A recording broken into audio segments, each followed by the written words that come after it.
Dinasti Han dikenal sebagai salah satu era paling berpengaruh dalam sejarah Tiongkok. Pada masa dinasti Han, wilayah kekaisaran meluas, administrasi negara menjadi lebih teratur, dan ajaran Konfusianisme dijadikan fondasi pemerintahan. Ibu kota seperti Chang'an menjadi pusat politik dan budaya. Pada periode inilah jalur perdagangan yang kelak dikenal sebagai jalur sutra mulai terbentuk, menghubungkan Tiongkok dengan wilayah-wilayah jauh di barat. Dari luar, peradaban ini tampak stabil, tertata dan megah. Namun kejayaan selalu terlihat indah dari kejauhan. Tapi bagaimana jika kita hidup di peradaban itu sebagai rakyat biasa? Selamat datang di simulasi liar.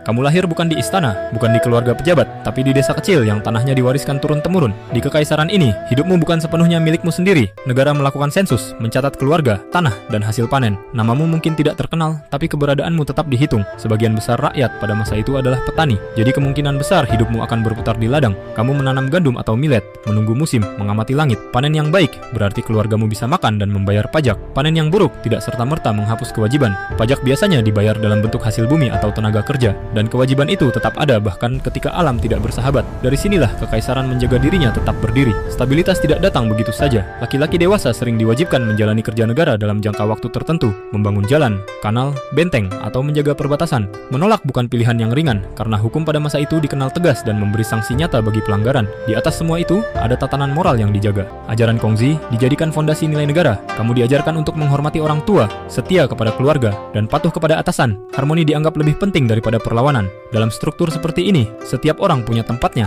dan jarang ada ruang untuk keluar dari peran itu. Secara teori, seorang anak dari keluarga sederhana bisa naik menjadi pejabat melalui pendidikan dan reputasi moral. Pada masa Han, sistem seleksi berbasis rekomendasi mulai berkembang dan menjadi cikal bakal ujian kekaisaran di masa berikutnya. Tetapi pendidikan membutuhkan waktu, dan waktu adalah sesuatu yang sulit dimiliki jika sebagian besar harimu dihabiskan untuk bekerja di ladang. Sementara itu, di utara, kekaisaran sering berhadapan dengan kelompok nomaden seperti Xiongnu. Konflik tidak selalu terjadi setiap saat, tetapi ancaman itu cukup nyata untuk membuat negara memanggil warganya ketika diperlukan. Jika namamu terpilih, kamu bisa meninggalkan desa untuk waktu yang tidak pasti, menjaga perbatasan yang jauh dan keras. Di rumah, kehidupan keluarga berjalan dalam struktur patriarki yang kuat. Peran perempuan bagi mayoritas rakyat biasa berpusat pada rumah tangga dan kelangsungan garis keturunan. Ada perempuan berpengaruh dalam sejarah Han, tetapi itu pengecualian, bukan gambaran umum. Harapan hidup relatif rendah, terutama karena angka kematian bayi yang tinggi. Penyakit, infeksi, dan kekurangan gizi adalah risiko nyata. Pengobatan tradisional ada, tabib ada, tetapi batas pengetahuan medis tetap terasa. Dari luar, dinasti Han tampak megah, namun bagi rakyat biasa,